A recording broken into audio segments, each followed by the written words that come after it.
pause. Okay. Don't know why. Okay, we were just on the afternoon break on the first day of questioning of the undercover police officer Mark Jenner, who infiltrated the Colin Roach Centre and numerous anti-racist, anti-fascist, left-wing groups. I'm joined by Kathy from Police Spies Out of Lives. What have you made of the questioning?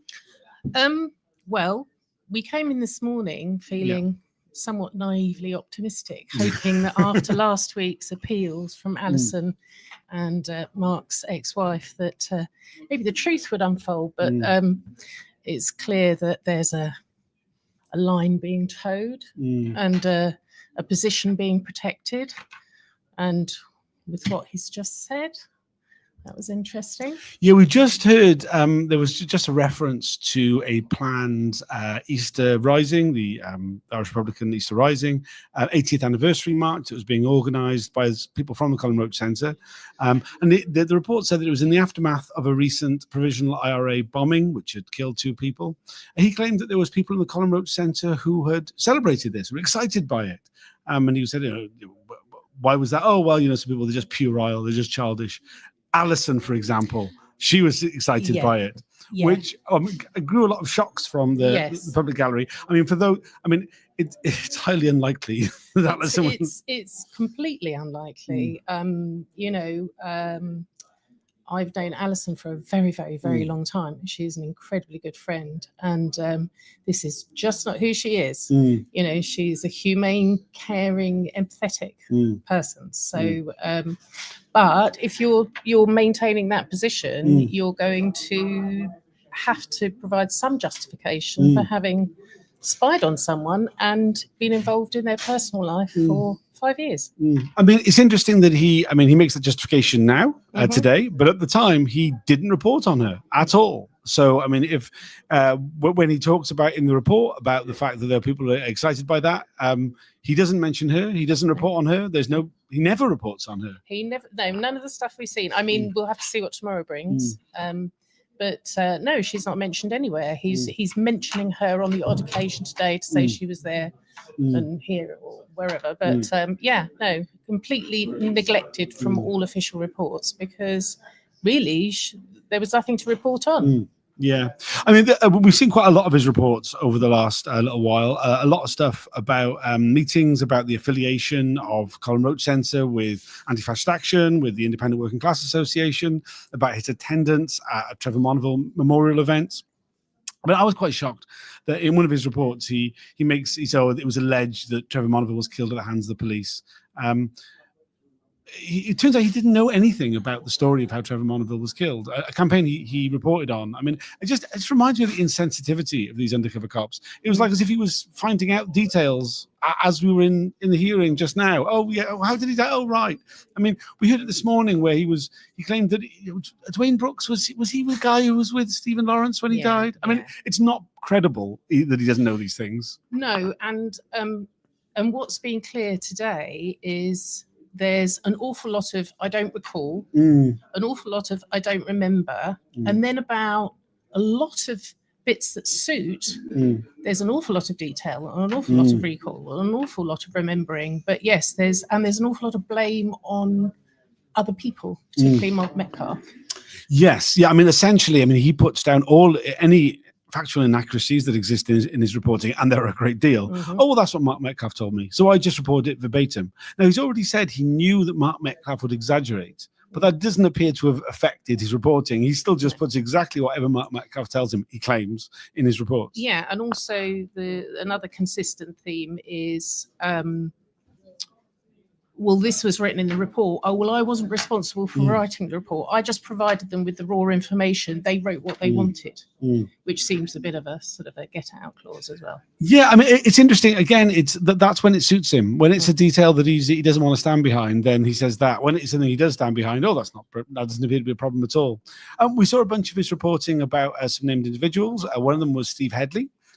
We saw this thing about him being violent, strong Irish accent, heavy drinker. And he said, well, what do you base this on? He said, well, I knew he'd had confrontations and I knew he was an intimidating character.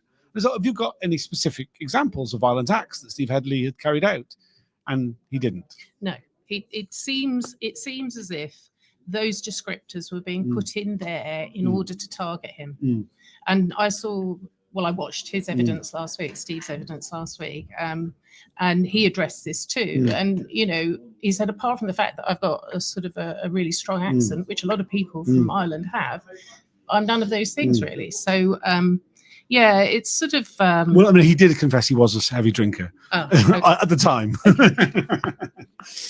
And what I found particularly interesting was that those markers for violent then meant that report, you said, well, what do you think was going to happen to these reports? He said, well, because he was marketed violent, that would go on a police national computer, which means that any police officer would be able to see it. And he said, yes, because the police officers need to know that this man was violent. Again, this is based on no evidence whatsoever. And really, you know, I mean, this has quite long, like quite big consequences. That means, yes, Steve Headley's marked as violent by any police officer he comes into contact with for the rest of his life. And complete unrepentant from Mark Jenner there.